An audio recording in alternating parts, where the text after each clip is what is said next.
रामचंद्र महाराज की भवानी महादेव की पवन सुत हनुमान की भागवत महापुराण की वचन गुरुदेव भगवान परम सिद्ध है चरण परमात्मा के विपुलेला से स्वागत करने वाले वंदनीय अर्चनी पूजनीय मैथिली गार्डियन सोया के प्रणाम।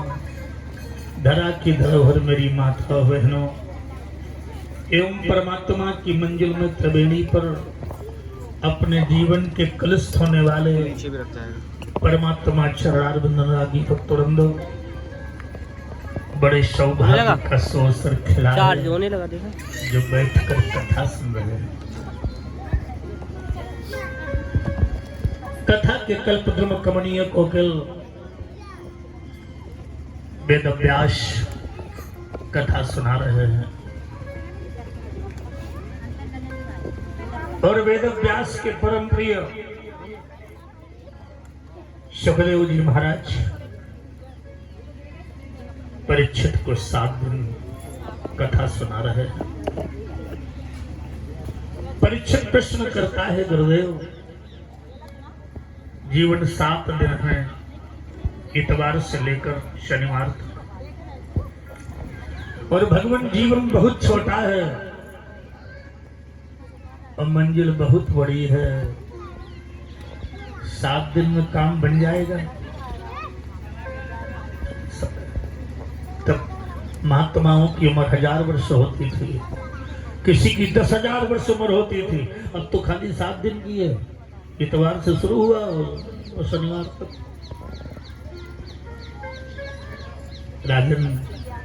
राजन क्या प्रश्न किया है तुमने?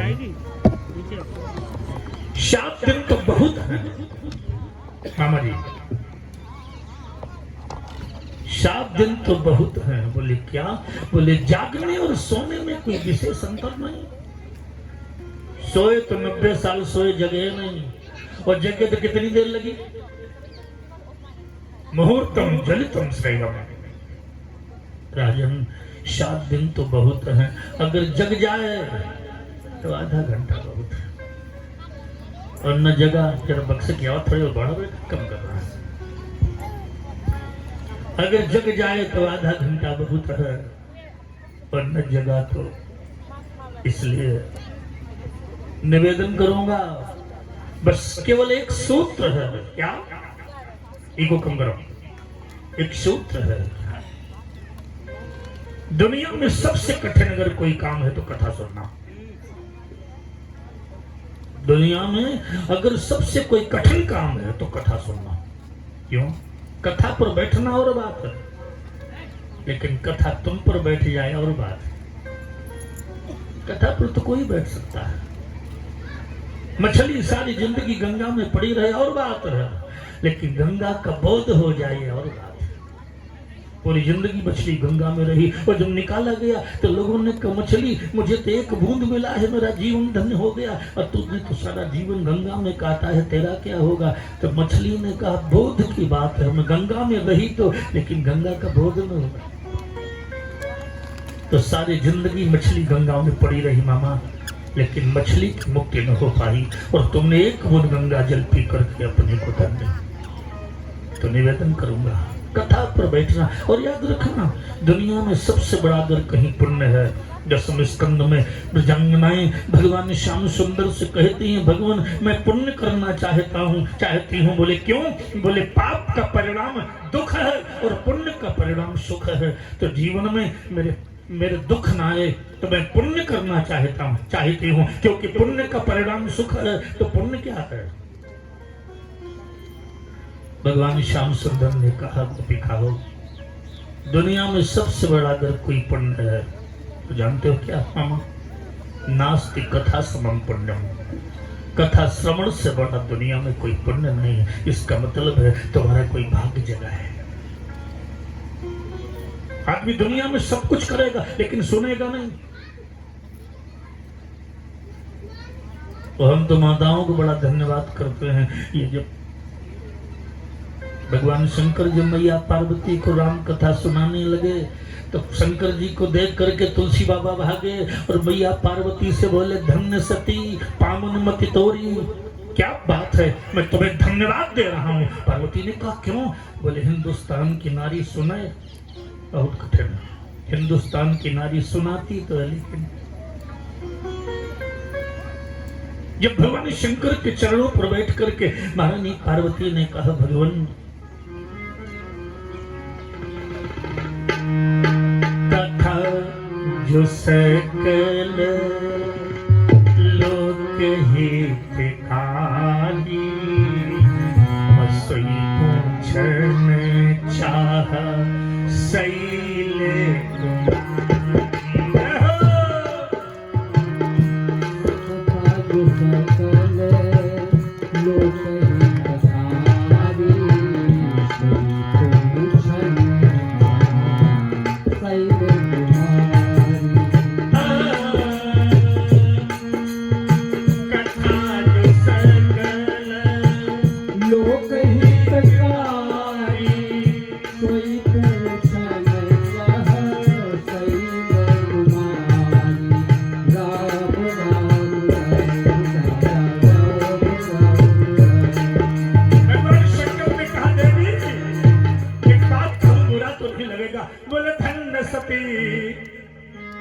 पुरुष अपनी पत्नी को कहता है कि धन्य सती।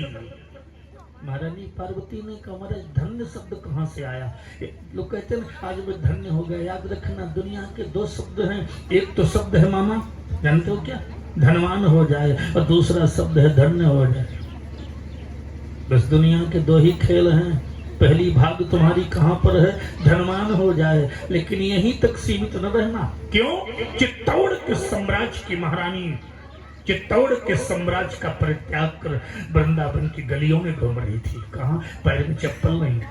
तो लोगों ने कहा मेरा पागल हो गई है, तो मेवाड़ के साम्राज्य की महारानी है और तेरे पैर में तो चप्पल भी नहीं है, पागल हो गई है।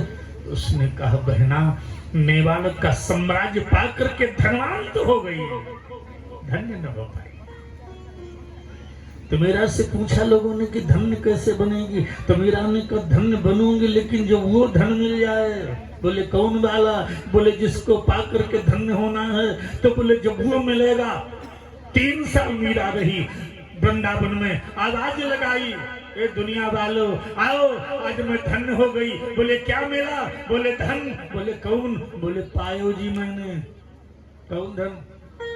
याद रखना, ये वो धन है मामा जिसको पा करके आप धन्य हो रहे हो। तो यहाँ बैठने का मतलब आप साधारण न समझना, यहाँ बैठ जाना ही धन्य है। एक घटना बताऊं आपको। एक आदमी रास्ते से निकल के जा रहा था, कथा सुनने की कोई इच्छा नहीं थी, लेकिन धूप थी तो सोचा कुर्सी पड़ी, जैसे छोटे बैठे बैठे तो सुनी ले थोड़ी देर, अब इतनी देर तो रुकना ही है। तो धूप पे बैठ गए, वो छाया में बैठ गए। आधे घंटे कथा चली, आधे घंटे कथा पर बैठा रहा, चल पड़ा। संयोग देखिए, मृत्यु तो अंतिम सत्य है, समय आया गया, और जब गया यहां से तो उसके जीवन में कोई पुण्य नहीं, कोई पुण्य नहीं। तो उन्होंने कहा नरक डालो। तब तक चित्रगुप्त ने कहा जरा गौर से देखो, ये 2 लाइनें बनी हैं। बोले लो 2 लाइनें काहे की? बोले इसने आधे घंटे कथा सुना। अब तो समस्या खड़ी हो गई कि आधे घंटे कथा सुनने का पुण्य क्या दिया जाए। अब पूरी बैठक बैठी, बैठक में 3 घंटे बैठक में मामा बैठी रही कि आधे घंटे का पुण्य क्या है, लेकिन किसी को जब ज्ञात न हो पाया तो लोगों ने कहा चलो भगवान के पास। बोले उठाओ, भगवान के पास चलना है। तो उसने कहा कई किलोमीटर? बोले करीब 1 किलोमीटर। बोले पैदल नहीं जाऊंगा। अब बताओ मामा वहां कहाँ ई रिक्शा रखा है? ये फोन कर दे तो भैया आ जाएगी, जरा वहां तक चलना है। उसने कहा पैदल नहीं जाऊंगा। अब तो देवताओं के सामने समस्या है कि जब तक वहां जाएंगे नहीं तब तक हल नहीं होगा। तो एक देवता ने दूसरे से कहा भैया ले तो चलना है, ऐसे कोई जुगाड़ और करो। बोले क्या? बोले पालकी मंगाओ। पालकी आई, 2 देवता पीछे लगे, 2 आगे गए और महोदय को बैठा रहा। जा रहे हैं भगवान के पास। तो जब गेट में पहुंचे तो भगवान उठकर खड़े हो गए। जानते हो कि मामा कोई VIP आ रहा है। भाई भगवान की यहाँ ये क्वालिटी से तो भगवान उठकर खड़े हो गए, बोले आइए महोदय, आपका स्वागत है, आइए आइए, आज वैकुंठ धन्य हो गए आपसे। तो जो देवता थे ना, वो जो कांधे में रखे थे, बोले महाराज सुनियो सुनियो, ये कोई वीआईपी नहीं, बात तो सुनो। बोले क्या? बोले इसने कोई पुण्य नहीं किया। तो भगवान और चौंके, तो बिना पुण्य के ये क्वालिटी, हमारे दरवाजे भी रंगबाजी से। तो बोले भगवान इसने कोई पुण्य नहीं किया। तो बोले मतलब क्या है? बोले मैं पूछने आया हूँ, इसने जिंदगी में कोई पुण्य नहीं किया। तो भगवान चौंके, बिना पुण्य के ये फल? बोले इसने एक पुण्य किया है। क्या? बोले इसने आधे घंटे कथा सुनी है। तो हमें यहाँ ले इसलिए आए हैं कि हम पूछने आए हैं कि आधे घंटे की कथा का पुण्य क्या है। भगवान ने कांधे हो गए हो, ये आधे घंटे की कथे का पुण्य है कि हमारे दरवाजे भी रंगबाजी से खड़ा है।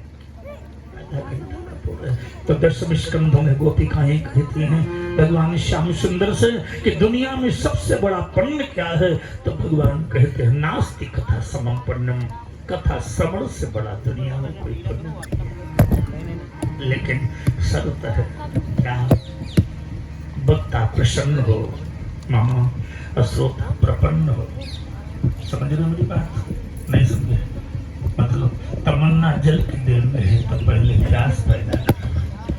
पानी लेके कोई पहुंचा और प्यास नहीं रही, क्या करेंगे पानी का? ये देख लेना कथा सुनने की प्यास जगी है कि नहीं। बस अगर प्यास जगी है, चूंकि तमन्ना जल के दिल में है, तो पहले प्यास पैदा कर। सुना है तुमने? कथा तो मस्ती है। नारद जी रुक्मणी जी के कमरे में पहुंचे, मैया के हाथ मेहंदी लग रही थी, सखियां श्रृंगार कर रही थी। नारद जी पहुंच गए, बोले बिटिया हम कथा सुनाने आए हैं। तो रुक्मणी ने कहा बाबा पागल हो गए हो, जिस लड़की की कल विदाई होनी हो, हाथ मेहंदी लग रही, ये कथा का मौका है बेटिया, पैसे में कथा सुनेगी? वो तो कहेगी ये कथा का मौका है, मेरे जीवन का प्रवेश हो रहा है, मेरी जिंदगी का शुभारंभ हो रहा है बाबा। मैं तो अपने उस हिलोरों पर झूल रही हूँ और चिंतन कर रही हूँ, मेरे जीवन का क्या होगा, किस तरह से जीवन कटेगा। आप कथा सुनाने आए हो। तो नारद जी की आंखों में आंसू आ गए। बोले बाबा रो क्यों रहे हो? बोले क्या करें, इच्छा जगी थी अंदर से। तो बोले किसी और को सुना दे। तो नारद जी ने कहा बेटे एक बात कहूँ, बुरा तो नहीं लगेगा? बोले ना। बोले जब माँ को दूध आता है तो बच्चा ढोती है, ना मिले दुरानी को मिल जाए मामा, लेकिन अगर कोई बड़वा बैठा हो और ये कहलाओ हमको पिला दो, पिलाएगी? नारद जी ने कहा बेटिया कोई अधिकारी तो मिले, कोई अधिकारी तो मिले। लगा माँ को कि मैं अधिकारी लग रही हूँ, तुरंत सखियों को मना किया। बोले बहना, ये बहना आधे घंटे की तो बात है, कुछ ज्यादा दिन थोड़ी लगेंगे, आधे घंटे बाद मेहंदी लग जाएगी। तो शुरू हुई ये कथा। नारद जी ने शुरू किया कथा। देखना ये कृष्ण कथा क्या मस्ती है। आधे घंटे जब कथा चली, रुक्मिणी जब द्रौपदी को दिगंबरा करने का दुस्साहस, जो दुर्दांत दैत्य दुशासन कर रहा, रुक्मिणी वो जब कथा चलती रही ना मामा, तो रुक्मिणी जी खड़ी हो गई उठ करके। बोले बाबा कथा की नहीं है? बोले कथा तो द्वारिकानाथ की। बोले अबे तक कहाँ मरत रहे, अब आए हो, जो मेहंदी किसी और की लगवा रहे हो तो प्रीत किसी और की जगाने आए हो, मेहंदी झुटाने लगी। बाबा जी ने कहा क्या कर रही हो? बोले बाबा बर्बाद कर दिया तुमने, कथा सुना करके तुमने किसी और से प्रेम जगा दिया, तो इस मेहंदी का क्या होगा? और भागी कमरे में मामा श्रीमद् भागवत के 10वें स्कंद का श्लोक कहता है कि भागी कमरे पर एक पत्र लिख रही है, कुंता मकुंद महती तुलसी रूपे। ये मनमोहन, मुझे पता है कि मेरे पिता ने तुम्हें निमंत्रण नहीं दिया, इसलिए तुम वरण करने नहीं आओगे। लेकिन अगर कोई बालिका कुल वाली हो, सील वाली हो, रूप वाली हो, और बालिका ने अपना जीवन किसी को दे दिया हो, तो तुम वर्ण तो नहीं कर सकते, क्या हरण भी नहीं कर सकते? और आधे घंटे की कथा में मामा महारानी रुक्मिणी जीवन का सब कुछ बदल गया। तुम्हें तो 7 दिन, और 7 दिन में कुछ फर्क पड़े तो ठीक है, नहीं तो हम यही कहेंगे अगर अभी पागल खाने गया जो चिल्ला रहे भगवान की बड़ा कोई जीवन का पुण्य होता है, कोई संस्कार जगत है, कोई बड़ी अच्छी व्यवस्था है जीवन की, ऐसा कोई पुण्य जगता है जब प्रभा जी साधारण काम है। याद रखना ये भी एक यज्ञ है, और ये यज्ञ हर व्यक्ति नहीं, कोई पुण्यात्मा सबके सामर्थ्य नहीं है। दुनिया में सब कुछ आदमी कर सकता है, लेकिन ये कार्य कोई पुण्यात्मा, खूब पैसा है, खूब धन है, लेकिन भगवान करने दे तब ना। तो आओ दो बार भगवत फिर एक श्लोक की व्याख्या करें। चूंकि मामी भूखी ज्यादा है तो मन का थोड़ा कम लगेगा, सवेरे कुछ खाया पिया भी नहीं, तो एक श्लोक की व्याख्या तो कर दें, और इसके बाद फिर आप लोग आरती प्रसाद लें, और भी तैयार है तो उसका आनंद लें। बोल गोविंद भगवान। हरि गोविंद मेरो है, गोपाल मेरो है,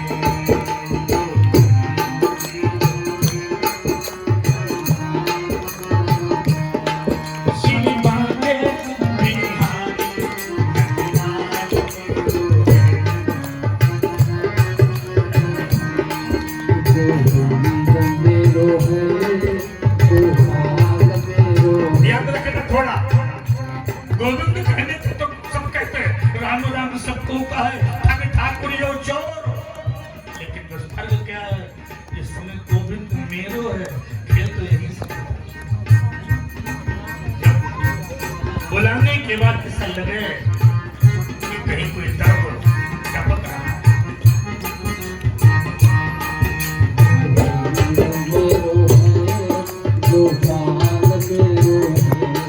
श्री भाग्य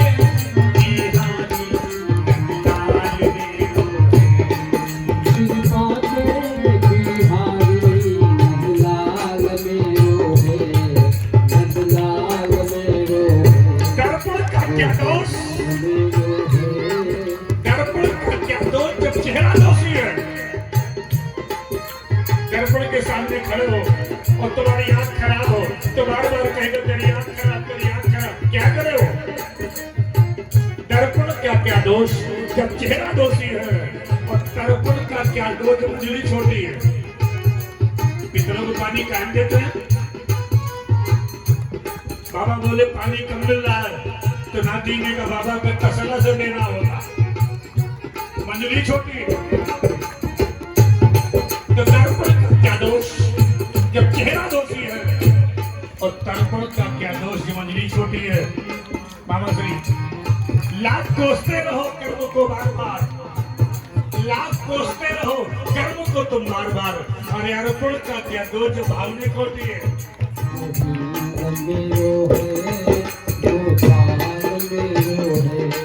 श्री भाग्य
सुखदेव जी ने कहा राजन अब मैं तुम्हें भागवत सुना रहा हूं। भागवत का पहला श्लोक है सच्चिदानंद रूपाय विश्वोत्पत्त्यादि हेतवे तापत्रय विनाशाय श्री कृष्णाय वयम्।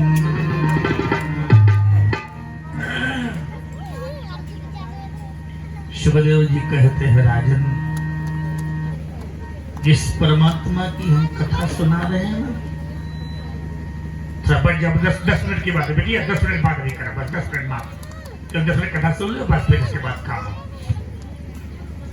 तो बोले हम जिनकी कथा सुना रहे हैं उनका परिचय तो जानो। परिचय को मतलब समझ रहे हो क्या? पूजा। पूजा आदमी करता है, लेकिन पूजा का मतलब है पूर्ण जामाने जानकारी। जब तक उसकी पूर्ण जानकारी न हो जाए तब तक पूजा। भाई पूजा करने वाले को ये तो बोध हो कि मैं कर क्या रहा हूं। तो उसी तरह से सुखदेव जी ने कहा राजन जिस परमात्मा की हम कथा सुना रहे हैं पहले जानो तो कि है कौन। तो बोले कौन है महाराज? बोले सच्चिदानंद रूपाय। सुखदेव जी ने कहा राजन सच्चिदानंद का मतलब समझे क्या हुआ? बोले सत धन चित धन आनंद, जो तीनों मिल जाए उसका नाम सच्चिदानंद। तो बोले सत, बोले चित, बोले आनंद, बोले तीनों। बोले सत किसे कहते हैं? बोले दुनिया को बनाने वाले को। चित किसे कहते हैं? बोले दुनिया को रोटी देने वाले को। बोले आनंद किसे कहते हैं? बोले दुनिया से उठा लेने वाले को। तीनों काम कौन करता है? उसी ने पैदा किया है और उसी ने रोटी दिया है और उसी ने जीवन। तो फिर तुमने क्या किया? सुनना जरा ध्यान से। उसी ने जन्म दिया है, उसी ने रोटी दिया है और उसी ने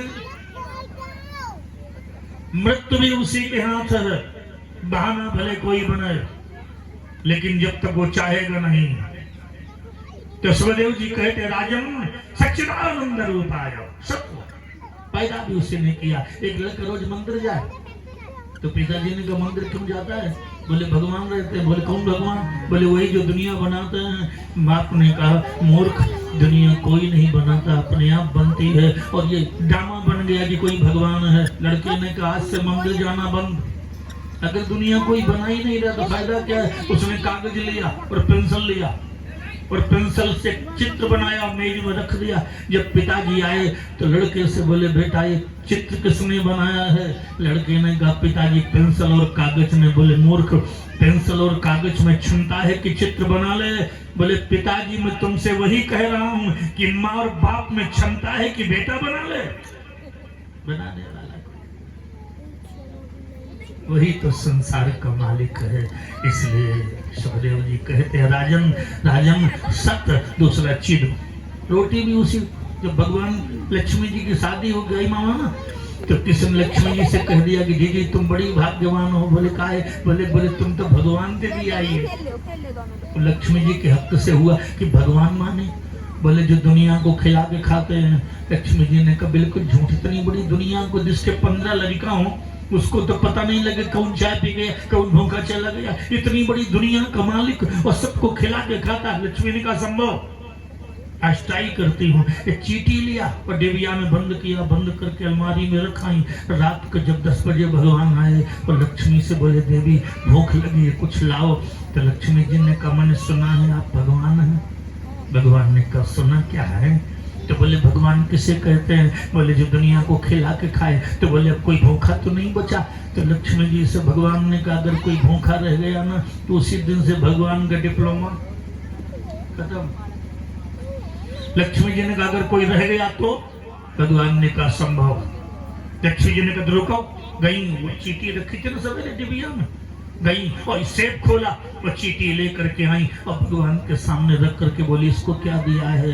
भगवान ने कहा डिब्बी तो खोलो। और जब डिब्बी खोल करके देखा तो मामा चीटी चावल चबा रही थी। महारानी के पैर कपने लगे कि हे भगवान सवेरे से बंद चावल कहाँ से पहुंच गए।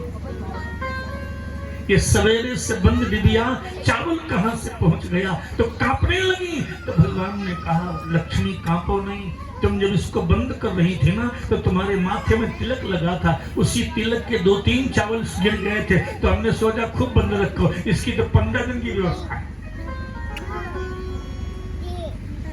लक्ष्मी जी चरणों में गिर गई, बोले महाराज आज पता लगा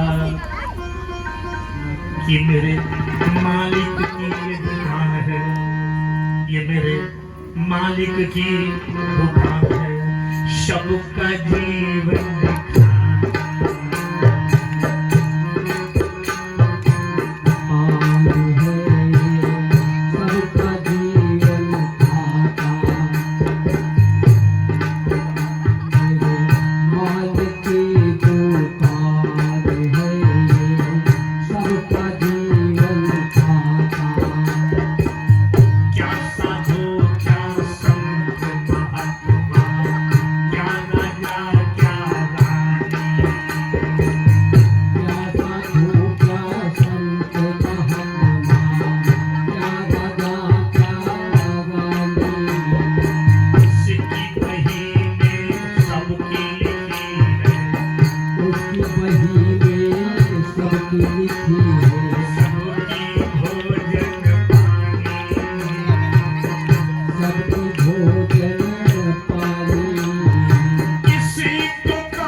तुम्हारी जिंदगी में सबसे बढ़िया अगर कीमती कोई चीज है तो मृत्यु।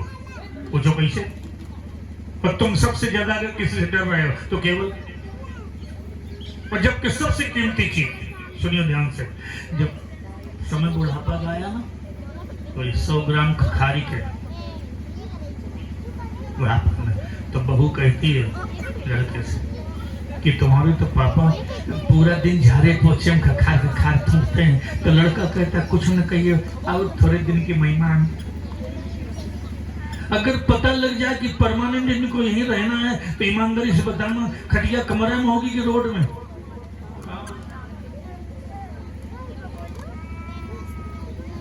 अगर ये पता लग जाए कि परमानेंट यहीं रहना है तो खटिया कहाँ होगी?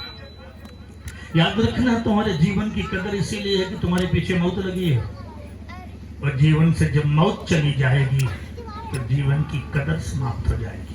और सुनिए, मृत्यु का दूसरा नाम आनंद भी है। एक हमारे यहाँ वृंदावन का संत था, तो गाता था, रोता था, कहता था मरण मरण सबको कहत, लेकिन मोरे मन आनंद। बोले काहे का? बोले कब मरी हो और कब भेटी हो पूरन परमानंद। एक हमारे यहाँ सूफी संत था, उसने कहा प्यारे जीवन और मरण में अंतर मालूम है तुम्हें? बोले ना। तो बोले हम बताओ, मर के देखो। तो बोले ये किससे पता लगे? जब हम मर जाएंगे तो क्या देखेंगे? तो उसने कहा सुनो देखो मामा, एक जिंदा कूदा दरिया में, एक मुर्दा कूदा, जिंदा डूब रहा था, मुर्दा तैर रहा था। तो जिंदा ने मुर्दे से कहा भैया, ए भैया हम डूब रहे हैं, तुम तैर रहे हो, कुछ तैरने का जुगाड़ तो बताए जाओ। तो जिंदा से मुर्दा ने कहा तैरेगा? बोले हाँ। बोले जल्दी मर। जब तक जिंदा है तभी तक गड़बड़ है। याद रखना, मृत्यु का दूसरा नाम आनंद है। लेकिन किसको? सुनो तो किसको? जिसने जीवन को पहचान लिया है। और जिसने जीवन को पहचान नहीं पाया। देखो, दो लोग हैं यहाँ दुनिया में, एक वो होते हैं जो निकल जाते हैं और दूसरे वो होते हैं जो निकाले जाते हैं। कौन बढ़िया होते हैं? तो अपने बाप को समझा नहीं सकती तुम?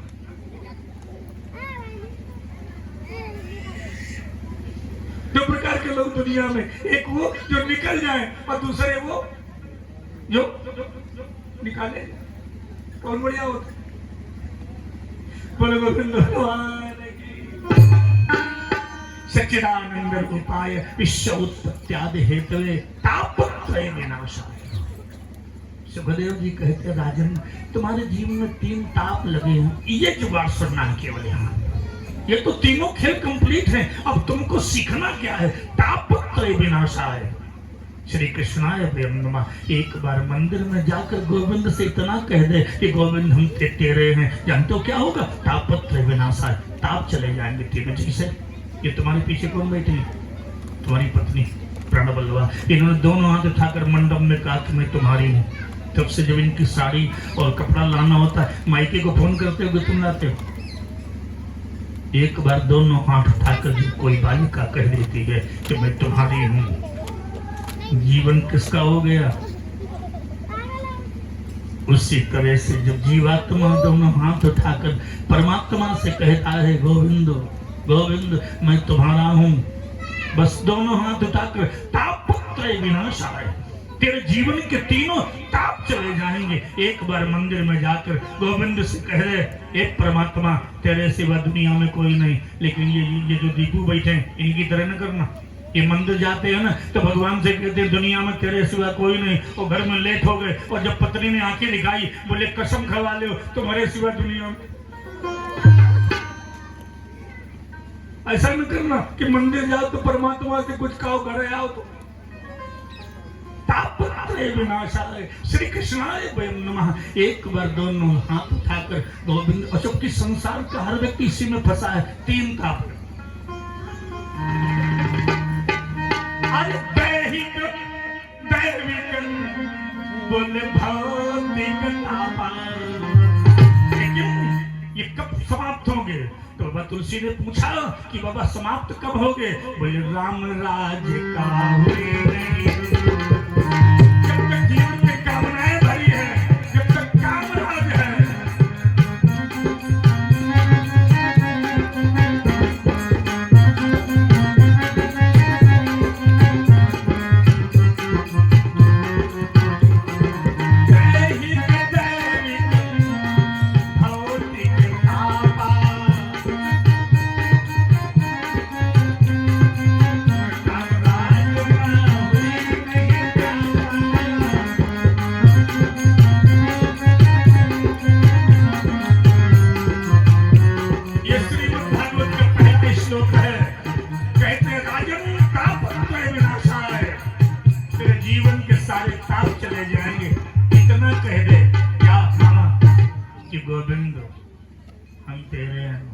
कोई दिक्कत? इतना कह देना है। लेकिन फिर ध्यान रखना, एक लफड़ा हो रहा है। अगर उनका कहने के बाद फिर संसार से कहा यह बात बिगड़ जाए। जैसे द्रौपदी को मन में था कि मेरे 5 पति हैं, मैं उनको क्यों कहूं? कुछ मन में था कि 5 हैं, लोग उनको एक जिनके होते हैं, क्या मजा ले बेटा कोई रास्ते में छेड़खानी कर दे, जिनके एक हैं। और जब नंगी हो रही है तो उसने कहा, मनमोहन ये कैसी विडंबना है, और उनको पति एक मिले, वही 5 मिले तो लाज रही ना। सबको तो एक एक मिले, हमें 5 मिले। खा गई धोखा। दोनों हाथ उठाए, क्या कहा? अभी तक भीम मेरो है, अर्जुन मेरो है, और जब सब बैठे रहे और कोई नहीं उठा तो किसको बुलाया? अरे गोविंद मेरो है।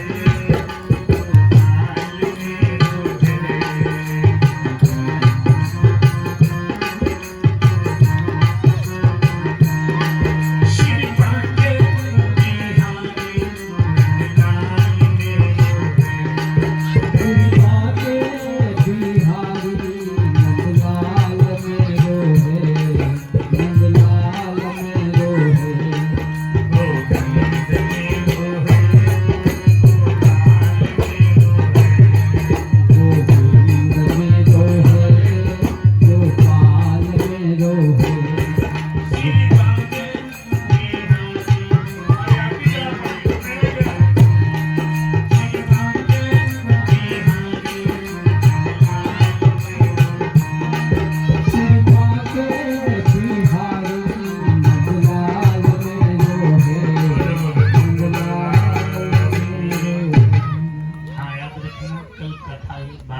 से लेकर के और 5 बजे तक चलेगी। सुबह के टाइम 7 से 10 पाठ होगा, 10 से 11 हवन होगा। तो जिन्होंने अपने कलश रखे हैं उनको आहुतियाँ देने की कभी उस विशेष व्यवस्था तो यही कि आहुति भी दें। अगर नहीं या रोज आ पाओ तो आगे पीछे, लेकिन देना चाहिए। और इस तरह से ठीक 12 बजे से लेकर के 5-12 बजे हमारे कलाकार आ जाएंगे, तो कान विद्या होगी और इसके बाद हम आखिरी तो ठीक 5 बजे तक ये कार्य 4 तक 12 से 4 तक ये कार्यक्रम चलेगा और जीवन का आनंद ले। गुरु गोविंद भगवान की। सब लोग खड़े हो जाओ, पहले आरती।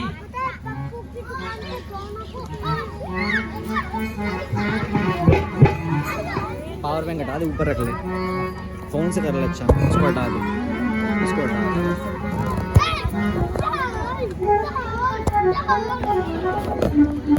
दे।